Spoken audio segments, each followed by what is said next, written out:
নমস্কার বন্ধুরা, Piyali lifestyle with village ফুডে সকলকে স্বাগত জানাচ্ছি। আজকে কালো জিরা দিয়ে দুর্দান্ত একটা ভেন্ডির রেসিপি তোমাদের সাথে শেয়ার করব। ভিডিওটা স্কিপ করবো না, প্রথম থেকে শেষ পর্যন্ত দেখার অনুরোধ রইল। খুব সুন্দরভাবে তোমরাও করে নিতে পারো। এখানে একটা ভেন্ডি নিয়েছি, ভেন্ডির মাথাটা আমি এইভাবে ভেঙে নিলাম। দেখো, এইভাবে ভেঙে নিলে তোমরা কিন্তু খুব সহজে বুঝে নিতে পারবে যে এই ভেন্ডিটা একদম কচি। আর এই কচি ভেন্ডি দিয়ে এই রান্নাটা করতে কিন্তু দুর্দান্ত লাগবে। প্রথমে এই জায়গায় আমি একটা থালা নিয়ে নিলাম। এবার এই থালার মধ্যে আমি জল নিয়ে নিলাম। এই ভেন্ডিটা কাটার আগে জল দিয়ে ভালো করে ধুয়ে নিতে হবে, কারণ কেটে জল দিয়ে ধোয়া যাবে না। কিন্তু কেটে যদি আমি জল দিয়ে ধুতে যাই তাহলে একটা লোদ লোদ ভাব হবে, তখন কিন্তু খেতে একদম ভালো লাগবে না। আর ভেন্ডিটা এইভাবে ডলে ডলে ধুতে হবে, কারণ ভেন্ডির মধ্যে প্রচণ্ড ওষুধ ব্যবহার করা হয়, নানান রকম কীটনাশক ওষুধও থাকে। তাই ভেন্ডিটা আমি 3বার পরিষ্কার জল দিয়ে এইভাবেই ধুয়ে নেব। আর এখানে দেখো, জলটা একদম পরিষ্কার করে ধুয়ে এনেছে, আর জলটা কিন্তু একদম পরিষ্কার হয়ে গিয়েছে। এবার এই ভেন্ডিগুলো আমি একটা থালার মধ্যে নিয়ে নিলাম। এখন এই জলের পাত্রটা আমি এক সাইডে রেখে দিলাম। এবার এই ভেন্ডিগুলি দেখো, একটা শুকনো কাপড় দিয়ে আমি এই ভেন্ডির গাটা মুছে নেব। তোমাদের কাছে যদি সময় কম থাকে এইভাবে শুকনো কাপড় দিয়ে গাটা মুছে নিতে পারো। আর বা যদি সময় থাকে তাহলে 5 মিনিট একটু রোদের কাছে দিয়ে দেবে, তাহলে কিন্তু ভেন্ডিটা খুব তাড়াতাড়ি শুকিয়ে যাবে। কারণ শুকনো হওয়ার পর ভেন্ডিটা কাটলে কিন্তু ভেন্ডির মধ্যে লোদ লোদ ভাবটা থাকবে না। আর আজকে খুব সাধারণভাবে রান্না করবে, এইভাবে করলে ভেন্ডি খুব সুন্দর লাগে। আমার বাড়ির সবাই খুব পছন্দ করে, তাই ভাবলাম আজকে তোমাদের সাথেও শেয়ার করি। এবার ভেন্ডিগুলো কেটে নেব। এই জায়গায় দেখো, আমি থালার মধ্যেই কাটছি, তোমরা ইচ্ছে করলে আলাদাও কেটে নিতে পারো। এখানে ভেন্ডির পেছনটা কেটে নিলাম। এবার এই ছোট ভেন্ডিগুলো আমি 2 পিস করে নেব, আর যদি বড় ভেন্ডি হয় তাহলে এরকম আমি 3 পিস করে নেব। মানে সব একই সাইজের কেটে নেব। আর একই সাইজের হলে দেখতেও কিন্তু খুব ভালো লাগবে। সামনে ও পেছনে এইভাবে অল্প অল্প করে কিন্তু ভেন্ডিটা কেটে বাদ দিয়ে দিতে হবে। এইভাবে প্রথমে আমি সবকটা ভেন্ডি কেটে নিচ্ছি। কথা বলতে বলতে এখানে আমার সব ভেন্ডিগুলো কাটা হয়ে গিয়েছে। এবার এই ভেন্ডির মধ্যে আমি হাফ চামচ মানে স্বাদ অনুযায়ী লবণ নিয়ে নিলাম। এর সাথে আমি হাফ চামচ হলুদ দিয়েছি। অবশ্য হলুদটা কিন্তু প্রয়োজন মতো নিয়ে নিতে হবে। এবার এর মধ্যে আমি 1 চামচ বেসন নিয়েছি। এই বেসনটা দেওয়ার কারণ হলো, ভেন্ডিটা যখন আমি মাখবো, ভেন্ডির মধ্যে যে লোদ লোদ ভাবটা থাকে, বেসনটা দেওয়াতে কিন্তু লোদ লোদ থাকবে না। এবার হলুদ, লবণ ও বেসনটা ভেন্ডির সাথে ভালো করে মেখে নেব। দেখো, এইভাবে মেখে নিলে কিন্তু এক ফোঁটাও লোদ ভাবটা থাকবে না।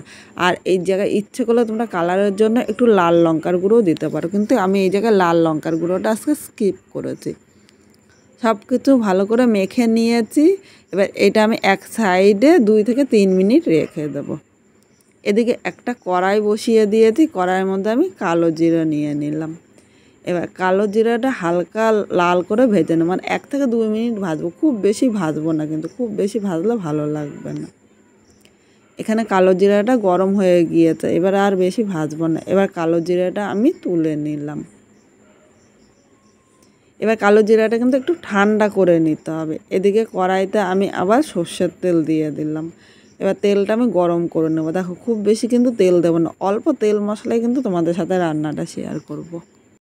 তেলটা গরম হয়ে গিয়েছে, আর এবার মেখে রাখা ভেন্ডিটা আমি এই তেলের মধ্যে নিয়ে নিলাম। এখন এই তেলের সাথে নেড়ে চেড়ে মিশিয়ে নেব, আর মিডিয়াম আগুনে কিন্তু ভেন্ডিটা ভাজতে হবে। এইভাবে দিলে দেখো, ভেন্ডির যে লোদ লোদ ভাব, একটুও কিন্তু লোদ লোদ ভাব থাকবে না। আর মিডিয়াম আগুনে যদি না ভাজি, খুব জোরে আগুন দিলে ভেন্ডির উপর দিয়ে ভাজা হবে, ভেতর দিয়ে কাঁচা থাকবে, তখন খেতে কিন্তু একদম ভালো লাগবে না। এইভাবে মিডিয়াম আগুনে 2 থেকে 3 মিনিট ভেন্ডিটা হালকা লাল করে ভাজবো, খুব বেশি কিন্তু ভাজবো না। এই ভেন্ডিটা ভাজতে ভাজতে চলো একটা মশলা রেডি করে নিই। এখানে দেখো, বড় চামচের হাফ চামচের বেশি আমি সাদা সর্ষে নিয়েছি। যতটা সাদা সর্ষে নিয়েছি একই মাপের আমি যাকে লাল সর্ষে নিয়েছি। এর সাথে আমি 3টে কাঁচা লঙ্কা নিলাম। তোমরা ঝাল যেরকম খাবে সেই হিসাবে নেবে। অনেকে বলে সর্ষে বাটলে নাকি তেতো লাগে, তোমাদের সাথে এই টিপসটা ব্যবহার করলাম। এই টিপসটা ব্যবহার করে সর্ষে বাটবে, একটুও তেতো লাগবে না। সামান্য একটু লবণ ও হলুদ দিয়ে সর্ষেটা বাটলে কিন্তু 1 ফোঁটাও তেতো হয় না। এখানে দেখো, সর্ষেটা বাটা হয়েছে, আর পাটায় যতটা মিহি হয় মিক্সচারে কিন্তু ততটা মিহি হবে না। বন্ধুরা, ভেন্ডিগুলি দেখো লাল করে ভেজে নিয়েছি। এবার আমি তুলে নিলাম। কড়াইতে দেখো যতটা তেল দিয়েছি প্রায় ততটাই কিন্তু তেল, খুব সামান্য তেলে এই ভেন্ডিটা কিন্তু ভেজে নিয়েছি। এইভাবে কিন্তু তোমরাও অল্প তেলে ভেজে নিতে পারবে। আর ভেন্ডিটা দেখো একদম পারফেক্ট ভাজা হয়েছে।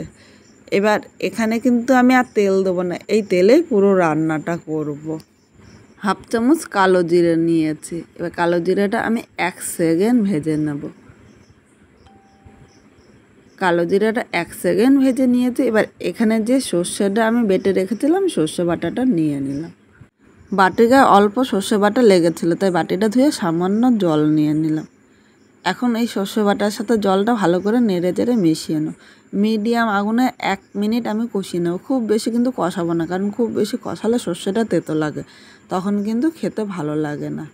এর মধ্যে আমি স্বাদ অনুযায়ী খুব সামান্য লবণ নিলাম, কারণ সর্ষে বাটার সময় একবার লবণ দিয়েছিলাম কিন্তু, আর ভেন্ডি ভাজার সময় লবণ দিয়েছি, তাই খুব বেশি কিন্তু এখানে লবণ দেব না।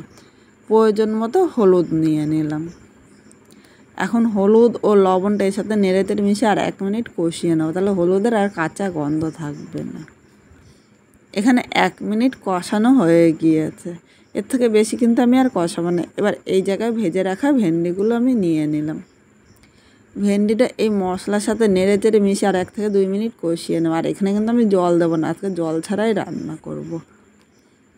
2 মিনিট কষানো হয়ে গিয়েছে। এবার এই জায়গায় দেখো আমি উষ্ণ গরম জল দিয়ে দিলাম।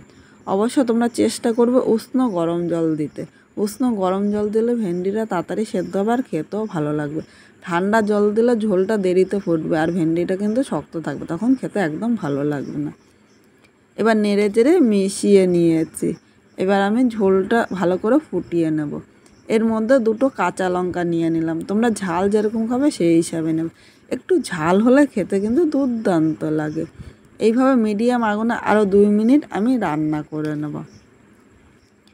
আজকে খুব সাধারণভাবে এই ভেন্ডিটা রান্না করছি, তোমাদের কীরকম লাগলো কমেন্ট করে জানাতে কিন্তু ভুলো না। নতুন কোনো বন্ধু আমার এই ভিডিওটি দেখতে আসলে ভালো লাগলে একটা লাইক শেয়ার ও কমেন্ট করো, সাবস্ক্রাইব করে পাশে থেকো, যাতে নতুন নতুন ভিডিও আপলোড করলে সবার আগে নোটিফিকেশান আপনার কাছে পৌঁছিয়ে যায়। এবার এই জায়গায় আমি হাফ চামচ চিনি দিলাম। যেহেতু নিরামিষ ভেন্ডি রান্না করছি, একটু মিষ্টি না দিলে কিন্তু ভালো লাগে না। যারা মিষ্টি পছন্দ করে না তারা খুব সামান্য পরিমাণে দেবে, কিন্তু একদম মিষ্টি ছাড়া এটা খেতে একদম স্বাদ লাগে না। এবার সব কিছু নেড়ে চেড়ে মিশিয়ে আরও 1 মিনিট কষিয়ে নেবো, তাহলে চিনিটা কিন্তু এর সাথে খুব সুন্দরভাবে মিশে যাবে। 1 মিনিট রান্না করেছে, দেখো ভেন্ডিটা কত সুন্দর হয়েছে। এইভাবে একবার রান্না করলে গরম ভাত বা রুটি দুটোর সাথেই কিন্তু দুর্দান্ত লাগবে। এবার এই জায়গায় যে কালো জিরাটা আমি ভেজে রেখেছিলাম, কালো জিরাটা আমি একদম মিহি গুঁড়ো করে নিয়েছি। এর উপর দিয়ে কালো জিরাটা আমি ছড়িয়ে দিলাম। শেষে কালো জিরাটা দেওয়াতে এর যে একটা গন্ধ, সেই গন্ধটাই কিন্তু দুর্দান্ত লাগে। আমরা তো সবসময় একরকমভাবে রান্না করি, একরকমভাবে রান্না না করে কিন্তু এইভাবে করতে পারি, খেতে দুর্দান্ত হয়েছিল। এখানে দেখো ভেন্ডিটা হয়ে গিয়েছে, এবার আমি নামিয়ে নিয়েছি। অবশ্য তোমরা কমেন্ট করে জানিও যে আজকের এই রান্নাটাই তোমাদের কীরকম লাগলো, আর তোমরা কোন জায়গা থেকে দেখছো সেই জায়গাটির নাম বলো, যাতে পরের ভিডিওতে তোমাদের ধন্যবাদ জানাতে পারি। আর তোমরা কী ধরনের ভিডিও দেখতে চাও অবশ্য কমেন্ট করে জানিও, যাতে সেই রান্নাটা তোমাদের সাথে শেয়ার করতে পারি।